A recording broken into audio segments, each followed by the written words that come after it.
दोस्तों, आज की यह कहानी आपको सोचने पर मजबूर कर देगी। क्या आपने कभी सोचा है कि हर इंसान के पीछे एक कहानी छिपी होती है?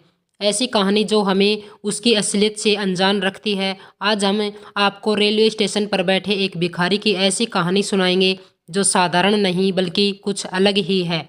दोस्तों, एक ऐसा व्यक्ति जिसे लोग भिखारी समझकर नज़रअंदाज कर रहे थे, अचानक पुलिस वालों के सामने अंग्रेजी में बात करने लगा और जैसे ही पुलिसकर्मियों ने उसकी असलियत को जाना, उनके पैरों तले जमीन खिसक गई।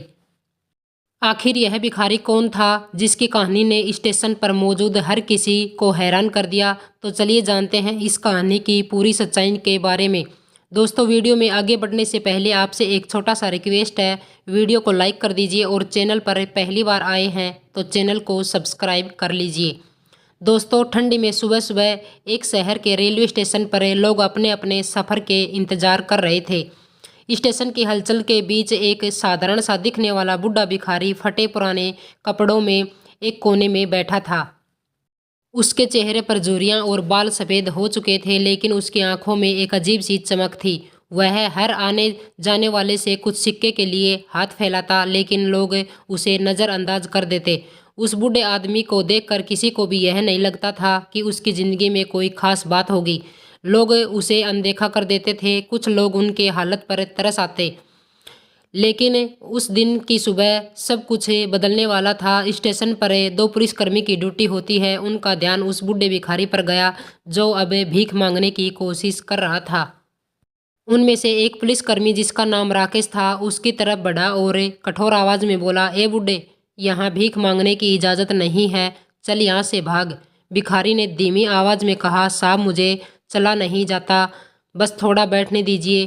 पुलिस ने उसकी बात को अनसुना कर दिया और उसकी तरफ घूमते हुए कहा, तेरे जैसे लोगों की वजह से ही शहर की हालत ख़राब है, यहाँ सब को तंग करते हो। फिर उसने भिखारी का डिब्बा लात मारकर दूर फेंक दिया। भिखारी के पास जो कुछ भी था वह बिखर गया।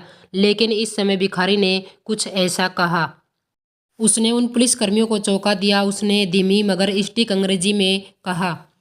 इसकी अंग्रेजी सुनकर दोनों पुलिसकर्मी हैरान रह गए। राकेश हैरानी से उसकी ओर देखा और कहा, अरे तुझे अंग्रेजी आती है? भिखारी ने एक हल्की मुस्कान के साथ जवाब दिया, हाँ, कुछ समय पहले तक मैं एक स्कूल में अंग्रेजी का शिक्षक था, पर अब उसकी आवाज़ में दर्द और आंखों में उदासी थी। पास खड़े कुछ यात्रियों ने भी उसकी बात सुनी और ठहर कर उसे देखने लगे। एक पुलिसकर्मी ने हैरानी से पूछा, तू तो भिखारी लग रहा है, तो स्कूल में कैसे पढ़ा सकता है? भिखारी ने एक लंबी सांस ली और बोलना शुरू किया, कुछ साल पहले तक मेरी ज़िंदगी बहुत अच्छी थी। मेरी एक प्यारी सी बेटी थी और मैं उसे हर खुशी देना चाहता था। मैं एक स्कूल में अंग्रेजी पढ़ाता था और हमारे घर में खुशियों की कमी नहीं थी। पर एक दिन मेरी पत्नी गंभीर रूप से बीमार हो गई। उसके इलाज के लिए मैंने अपना सब कुछ भेज दिया, लेकिन उसे बचा नहीं सका। उसकी आंखों में आंसू आ गए और उसने अपने फटे कपड़ों की तरफ इशारा करते हुए कहा, सब कुछ खो दिया साहब, मेरी नौकरी भी छूट गई। उस दिन से सदमे से मेरी बेटी भी मुझसे दूर हो गई। अब मैं बस किसी तरह जिंदा रहने की कोशिश कर रहा हूँ, प्लीज़।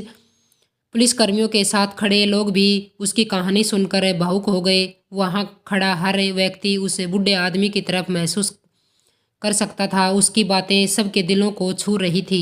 राकेश का दिल भी पिघल गया। उसने भिखारी के कंधे पर हाथ रखते हुए कहा, तुमने कभी किसी से मदद नहीं मांगी? भिखारी ने सिर हिलाते हुए कहा, साहब मुझे किसी से मदद मांगने की आदत नहीं थी, हमेशा खुद पर निर्भर रहने की कोशिश की, लेकिन आजकल की दुनिया में एक गरीब आदमी की आवाज़ कौन सुनेगा? यह सुनकर राकेश ने अपने साथी से कहा और फिर भिखारी के पास लौटकर बोले, आज से तुम्हें भीख मांगने की ज़रूरत नहीं पड़ेगी। मैं कोशिश करूँगा कि तुम्हारी ज़िंदगी फिर से पटरी पर आ सके। राकेश और उसके साथी पुलिसकर्मी ने मिलकर वहाँ खड़े कुछ लोगों से बात की और उस भिखारी के लिए कुछ पैसे जुटाए। उन पैसों से भिखारी की कुछ बुनियादी ज़रूरतें पूरी की और वहाँ पर उसे एक छोटी सी जगह भी दिलवा दी जहाँ वह बिना किसी परेशानी के रह सके। यह देख वहाँ मौजूद लोग भी मदद के लिए आगे आए। किसी ने उसके खाने की व्यवस्था की तो किसी ने उसकी दवाइयों का खर्च उठाया। धीरे धीरे उस भिखारी की ज़िंदगी बदलने लगी। राकेश ने उसे अपने एक जानकर स्कूल में स्थायी नौकरी भी दिलवा दी, जहां वह बच्चों को पढ़ाने लगा। दोस्तों, कुछ ही महीना में उसकी ज़िंदगी में खुशियां लौट आई।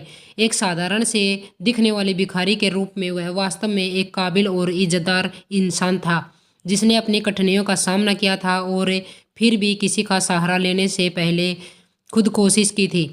तो दोस्तों, यह थी आज की कहानी। इंसान को पहले अपने खुद से कोशिश करनी चाहिए और कभी भी हार नहीं माननी चाहिए, खुद पर भरोसा बनाए रखना चाहिए। दोस्तों, आपको यह कहानी सुनकर कैसी लगी मुझे कमेंट करके ज़रूर बताइए। वीडियो को लाइक कर दीजिए और चैनल पर पहली बार आए हैं तो चैनल को सब्सक्राइब कर लीजिए।